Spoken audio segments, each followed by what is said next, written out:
বরা জিন্দাবাদ জিন্দাবাদ জিন্দাবাদ সৌরভ গগৈ জিন্দাবাদ জিন্দাবাদ জিন্দাবাদ দুর্বাতি খন্দকার জিন্দাবাদ জিন্দাবাদ জিন্দাবাদ কাশেম জিন্দাবাদ জিন্দাবাদ জিন্দাবাদ কিছুমানে ভুল মেসেজ ভুল ভাব ভুল কথা কৈ আছে যে জিলা পৰিষদ সদস্য বাছনিত ধনৰ অলপ লেনদেন হৈছে। সেইটো গোখাত মিছা কথা। আমি জিলা পৰিষদৰ আণ্ডাৰত 6খন জিপি আছোঁ। 6খন জিপিৰ 6খন মণ্ডল প্ৰেচিডেণ্ট আমি আজি একেলগে বহি সংবাদ মেল পাতিছোঁ যে যাতে আমাৰ কুকিলা জিলা পৰিষদৰ ভোটাৰ মুৰব্বীয়ান মা বোনসকল তেওঁলোকে যাতে তেওঁলোকৰ দুই একজনৰ ভুল মেছেজত ভুল কথাত মানে ভুল নাযায়, মানে আমাৰ বাছনিটো শুদ্ধ হৈছে। আমি যেতিয়া বাছনি হয়, এইবাৰ বাছনিটো আচলতে আগৰ নিচিনাতকৈ অলপ তাৰতম্য হৈছে। আমাৰ যিটো কংগ্ৰেছ দলৰ যিটো প্ৰিন্সিপল আইডিঅলজিৰ নিয়ম সেই মাফিকে এইবাৰ মানে বাছনিটো প্ৰক্ৰিয়াটো হৈছে। যেনেকুৱা আঞ্চলিক সদস্য ধৰক মই নাম্বাৰপাৰা চাকলাৰ মণ্ডল প্ৰেচিডেণ্ট হয়, ময়ো ঠিক তেনেকৈ 10টা বুথ আছে। 10টা বুথৰ পৰা 10টা বুথৰ প্ৰেচিডেণ্টে মানে পৰামৰ্শ দিছে, তেওঁলোকে লিখিত দিছে। সেইমতে মই মানে হাইকমাণ্ডক লিখিছোঁ আৰু ঠিক সেইমতেই হাইকমাণ্ডে এইবাৰ চিলেকশ্যন দিছে। তাতে কোনো ধনৰ লেনদেন হোৱা নাই। জিলা পৰিষদৰ সদস্যখন 10জন প্ৰাৰ্থী আছিল। 10জন প্ৰাৰ্থীয়েই আমাৰ দেখাত উপযুক্ত আছিল, তেওঁলোকে উপযুক্ত প্ৰাৰ্থী, কিন্তু 10জন তো আৰু চিলেকশ্যন কৰা নাযায়।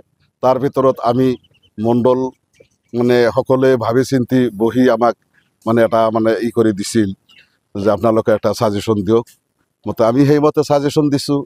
আমি 10জনৰ ভিতৰত ছেকেণ্ডাৰ প্ৰধানী তেখেতেও উপযুক্ত, তেখেতৰ যিটো বেকগ্ৰাউণ্ডৰ মানে হয়তো ৰাজনীতিক যিটো কেৰিয়াৰ সেইবিলাক চাই তেওঁ আমাৰ দলৰো মানে একবাৰ মানে ব্লক প্ৰেচিডেণ্ট আছিল, তেখেতে বহুদিন কঠালে তাতে দলৰ কাম খুব ভালদৰে চলাইছে, নিয়াৰিকৈ চলাইছে।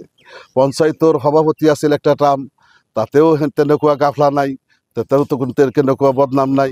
সেইকাৰণে ভাবি চিন্তি 10জনেই উপযুক্ত আছিল। তাৰ ভিতৰত আমি মানে ছেকেণ্ডাৰ প্ৰধানীৰ নামটো দিছিলোঁ আৰু হাইকমাণ্ডে আমাক মানে গ্ৰাছৰুট লেভেলৰ পৰা মণ্ডলৰ পৰা তালিকাৰ পৰা খুব গুৰুত্ব সহকাৰে লৈ তেওঁলোকে চিলেকশ্যনটো দিছে। ইয়াতে কোনো ধনৰ কোনো টকা পইচাৰ কোনো চামচাগিৰি বা কোনো ধৰণৰ কোনো কিছু হোৱা নাই। একদম এইবাৰ বিধায়ক ডাঙৰীয়া কোনো ধৰণৰ টিকেট বিতৰণ কৰা নাই। এইবাৰ ভোট কংগ্ৰেছৰ যিসকল সভাপতি আছে বা কমিটি আছে সকলে বাছনি কৰি মণ্ডল কংগ্ৰেছৰ হাতত দিছে, মণ্ডল কংগ্ৰেছে বাছনি কৰি ব্লক কংগ্ৰেছৰ হাতত দিছে, ব্লক কংগ্ৰেছে বাছনি কৰি জিলা কংগ্ৰেছৰ হাতত দিছে আৰু এই ৰিপৰ্ট মতে এইবাৰ টিকেট প্ৰদান কৰিছে। গতিকে ইয়াতে বিধায়কৰ কোনো দোষ নাই, বিধায়কৰ কোনো ধৰণৰ টিকেট বিতৰণ কৰা নাই। আৰু যিজন কথা কৈছে টকা লেনদেন হৈছে একেবাৰে ভিত্তিহীন কথা, গোটকা মিছা কথা, কোনো টকা লেনদেন হোৱা নাই। কিন্তু মই আজি বেছি আৱেগিক হৈছোঁ। মোৰ বালাৰচৰৰ এজন নেত্ৰী সম্পৰ্কত মোৰ মামী হয় নাহিদা আক্তাৰ চৌধুৰী, তেখেত অসম প্ৰদেশ মহিলা কংগ্ৰেছৰ সম্পাদিকা হয়, তেখেতক মই সন্মান কৰোঁ। কিন্তু তেখেতৰ কিছুমান কথা আমাক আঘাত দিছে, বালাৰচৰৰ সন্মান ক'ৰবাত নষ্ট কৰিছে বুলি মোৰ অনুমান হৈ আছে। কাৰণ আমাৰ বালাৰচৰৰ প্ৰাক্তন সভাপতি ছেকেণ্ডাৰ প্ৰধানী ডাঙৰীয়া, তেখেত ব্লক কংগ্ৰেছৰ সভাপতি আছিল।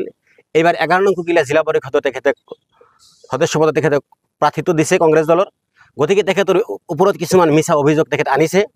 কংগ্রেস জিন্দাবাদ জিন্দাবাদ জিন্দাবাদ কংগ্রেস জিন্দাবাদ জিন্দাবাদ জিন্দাবাদ সেকেন্ডার প্রধানী জিন্দাবাদ জিন্দাবাদ জিন্দাবাদ সুলা খাতুন জিন্দাবাদ জিন্দাবাদ জিন্দাবাদ ফয়জউদ্দিন জিন্দাবাদ জিন্দাবাদ জিন্দাবাদ আঙ্গির আলম জিন্দাবাদ জিন্দাবাদ জিন্দাবাদ সুলা খাতুন জিন্দাবাদ জিন্দাবাদ জিন্দাবাদ খায়ের জিন্দাবাদ জিন্দাবাদ জিন্দাবাদ রাজুল হক জিন্দাবাদ জিন্দাবাদ জিন্দাবাদ আইদুল ইসলাম জিন্দাবাদ জিন্দাবাদ জিন্দাবাদ সেকেন্ডার প্রধানী জিন্দাবাদ জিন্দাবাদ জিন্দাবাদ কংগ্রেস জিন্দাবাদ জিন্দাবাদ জিন্দাবাদ জিন্দাবাদ